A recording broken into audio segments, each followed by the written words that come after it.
നമസ്കാരം.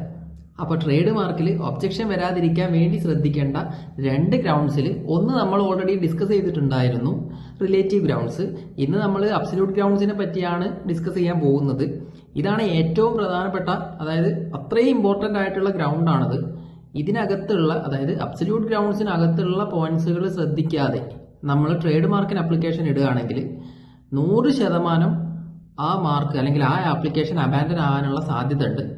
ട്രേഡ് മാർക്കിന് അപ്ലിക്കേഷൻ ഇടുന്ന ഏതൊരു ബിസിനസ്മാനും നമ്മുടെ ബ്രാൻഡ് നെയിം ഇന്ത്യയിൽ രജിസ്റ്റേർഡ് ആയിട്ടുള്ള ഏതെങ്കിലും ഒരു ബ്രാൻഡ് നെയിമുമായിട്ട് സിമിലർ ആണോ എന്ന് മാത്രം ചെക്ക് ചെയ്താൽ പോരാ. അതിൻ്റെ പുറമെ അയാൾ ശ്രദ്ധിക്കേണ്ട ഒന്ന് രണ്ട് കാര്യങ്ങൾ കൂടിയുണ്ട്. ഇതിനകത്ത് ഏറ്റവും പ്രധാനപ്പെട്ട പോയിന്റാണ് നമ്മൾ ഉപയോഗിക്കുന്ന വേർഡ്. അതായത് നമ്മുടെ ബ്രാൻഡ് നെയിം എപ്പോഴും ഡിസ്ക്രിപ്റ്റീവ് നേച്ചർ ഉള്ളതായിരിക്കണം. എന്താണ് ഡിസ്ക്രിപ്റ്റീവ് വേർഡ്സ്? നമ്മൾ സെലക്ട് ചെയ്യുന്ന നമ്മുടെ ബ്രാൻഡ് നെയിം ഒരിക്കലും നമ്മുടെ പ്രൊഡക്റ്റിൻ്റെ ക്വാളിറ്റിയോ ക്വാണ്ടിറ്റിയോ അതല്ലെങ്കിൽ എന്ത് പർപ്പസ് ആണെന്നുള്ളതോ അതല്ലെങ്കിൽ നമ്മൾ ബിസിനസ് ചെയ്യുന്ന ആ പ്ലേസിൻ്റെ നെയിമോ അതായത് ജിയോഗ്രഫിക്കൽ ഒറിജിനോ തുടങ്ങിയ കാര്യങ്ങളൊന്നും നമ്മുടെ ബ്രാൻഡ് നെയിമിൻ്റെ കൂടെ ചേർക്കാതിരിക്കുക.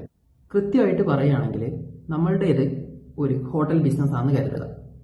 നമ്മൾ നമ്മുടെ ബ്രാൻഡിന് നെയിം ഇട്ടിട്ടുള്ളത് കേരള ഹോട്ടൽ, അതല്ലെങ്കിൽ കോഴിക്കോട് ഹോട്ടൽ, അല്ലെങ്കിൽ തൃശ്ശൂർ ഹോട്ടൽ. അങ്ങനെ ഏതെങ്കിലും ഒരു ജിയോഗ്രഫിക്കൽ ഏരിയയുടെ പേര് നമ്മുടെ ബ്രാൻഡിന്റെ കൂടെ ആഡ് ചെയ്ത് നമ്മൾ ആപ്ലിക്കേഷൻ ഇട്ട് കഴിഞ്ഞാൽ നമുക്ക് ഒരിക്കലും അത് അപ്രൂവ് ആയി കിട്ടില്ല.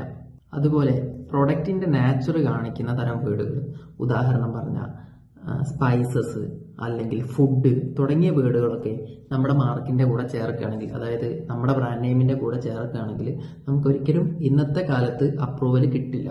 അതുപോലെ തന്നെ നമ്മുടെ പ്രൊഡക്റ്റിന്റെ ക്വാളിറ്റിയെ അതല്ലെങ്കിൽ ക്വാണ്ടിറ്റിയെ കാണിക്കുന്ന തരത്തിലുള്ള വേർഡുകൾ, അതായത് പ്യുവർ എന്നോ അല്ലെങ്കിൽ ഗുഡ് എന്നോ അത്തരത്തിൽ നമ്മളെ പ്രൊഡക്റ്റിന്റെ ക്വാളിറ്റിയെ കാണിക്കുന്ന തരത്തിലുള്ള വേർഡുകൾ നമ്മുടെ ബ്രാൻഡ് നെയിമിന്റെ കൂടെ ആഡ് ചെയ്തുകൊണ്ട് നമ്മൾ ആപ്ലിക്കേഷൻ ഇട്ടാലും നമുക്ക് ഉറപ്പായും സെക്ഷൻ 9 ഒബ്ജക്ഷൻ വരും.